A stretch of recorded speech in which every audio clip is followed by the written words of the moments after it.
Hello everyone. Class 12 chemistry Intex question 1.9 है। Question है vapour pressure of pure water at 298 kelvin is 23.8 mmHg।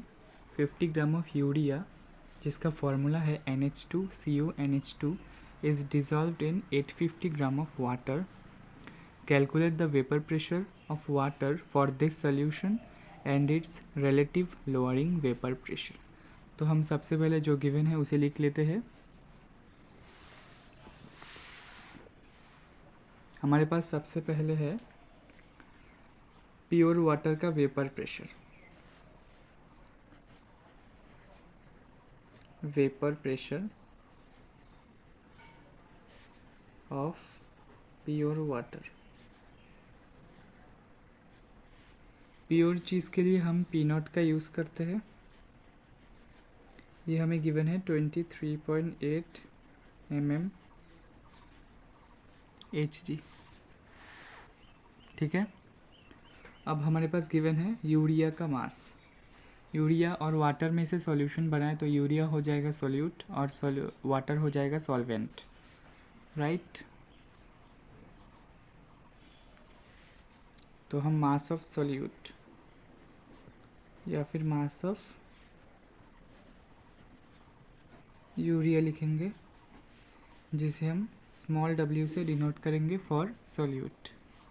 तो ये हमारे पास given है 50 ग्राम। ठीक है। अब हमारे पास मास ऑफ सॉल्यूशन भी गिवन है, मास ऑफ सॉल्यूशन। तो लेट्स से और solution sorry mass of solvent और सॉल्वेंट यहाँ पर वाटर है, तो इसे हम कैपिटल M से डिनोट करते हैं, कैपिटल W से डिनोट करते हैं। ये है हमारे पास 850 ग्राम। अब हमारे पास वाटर है और यूरिया है। अब हम दोनों का मोलर मास फाइंड आउट कर लेते हैं।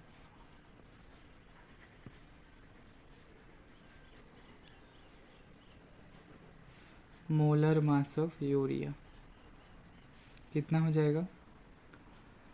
फॉर्मूला पहले लिख लेते हैं NH2CONH2। नाइट्रोजन का 14, 2 हाइड्रोजन के लिए 2, कार्बन का 12, ऑक्सीजन का 16, नाइट्रोजन का अगेन 14 + 2। तो ये आ जाएगा 60 ग्राम पर मोल, राइट। अब हम मोलर मास ऑफ वाटर निकालेंगे।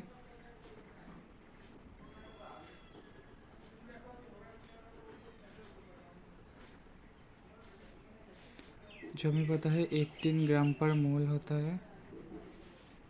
ठीक है। अब हम राउल्ट्स लॉ यूज़ करेंगे।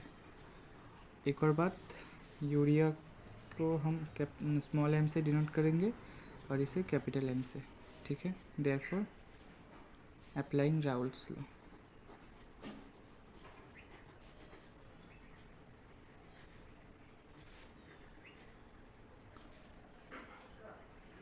ठीक है। अब हम राउल्ट्स लॉ अप्लाई करेंगे। कैसे करेंगे चलो देखें। तो हम वो वाला रिलेशन यूज़ करेंगे जहाँ पर गिवन मास भी हो और मोलर मास का मतलब कि टर्म भी हो। तो हम ये वाला रिलेशन यूज़ करेंगे, P0 - PS divided by PS equals WM/MW। अब हम इसे सॉल्व करते हैं। तो P0 बाई PS करेंगे, PS/PS करेंगे इक्वल्स WM/MW। तो ये तो कैंसिल होकर 1 हो जाएगा। यहाँ पर होगा P0 by PS for vapour pressure of solution, P0 for vapour pressure of pure water -1 equals small w का वैल्यू अगर हम पुट करेंगे तो ये आ जाएगा 50 into molar mass of water 18 divided by small m यानी कि मोलर मास ऑफ यूरिया ये है 60 into given mass of solvent यानी कि 850। तो 0 0 कैंसिल करेंगे, 6 से कट करेंगे 10, 3, 5 से 2, तो ये आ जाएगा 3/2 × 85, ठीक है। और अगर हम इसे सॉल्व करेंगे तो इसका वैल्यू आ जाएगा 0.0176, 0.0176। अब क्या होगा, P0/PS इक्वल्स, ये वाला -1 इधर जाकर प्लस हो जाएगा, तो 0.0176 + 1 यानी कि 1.0176, राइट। अब जो वेपर प्रेशर ऑफ वाटर होता है वो सेम होगा वेपर प्रेशर ऑफ सॉल्यूशन के, ठीक है, क्योंकि pure vapour pressure of water different होगा, लेकिन सॉल्यूशन तो सॉल्वेंट का ही मेन खेल है। सॉल्वेंट यहाँ पर वाटर है, तो वाटर का वेपर प्रेशर ही सॉल्यूशन का वेपर प्रेशर हो जाएगा, ठीक है। तो इससे हम लिख सकते हैं, इस रिलेशन को यूज़ करेंगे अगर हम, तो PS क्या हो जाएगा, 1.0176 डिवाइडेड बाई P0, ठीक है। या फिर एक मिनट, सॉरी मैंने ये उल्टा लिख दिया।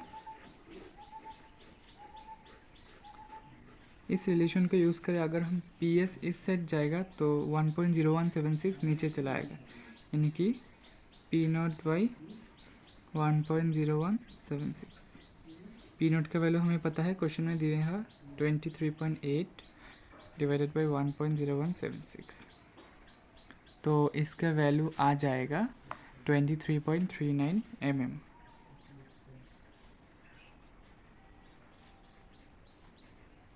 तो हमारे पास वेपर प्रेशर ऑफ सॉल्यूशन आ गया है।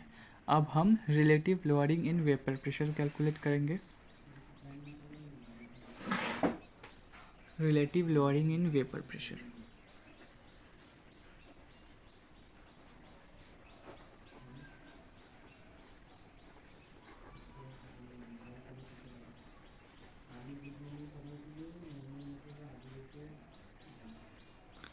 इसको कैसे कैलकुलेट करेंगे, एकदम आसान, P0 - PS divided by P0 equals, यही फॉर्मूला होता है।